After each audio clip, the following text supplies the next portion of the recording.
ماشاءالله تقریبا چې څه کم یو لکو پورې کسانو پکې ګډون کړي او تقریبا چې ډېر زره سلو کسانو پکې زنانو پکې د دعا لپاره ګډون کړي. ماشاءالله ډېره بهترین اجتماع وه.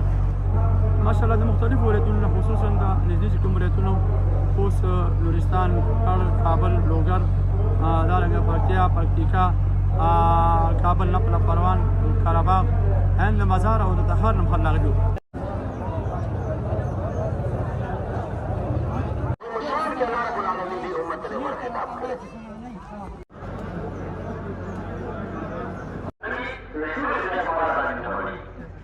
دا چې نن په شینوارو لوی ولسوالۍ کې لویه اجتماع وه او زرګونه زره خلکو پکې ګډون کړی و او نن یې اخري خاتمه دعا وه او په الحمدلله په خوشحالۍ سره دغه دعا پای ته ورسېده. د ننګرهار د مختلفو ولسوالیو او د هېواد د مختلفو ولایتونو څخه خلکو پکې ګډون کړی و او الحمدلله پای ته ورسېده.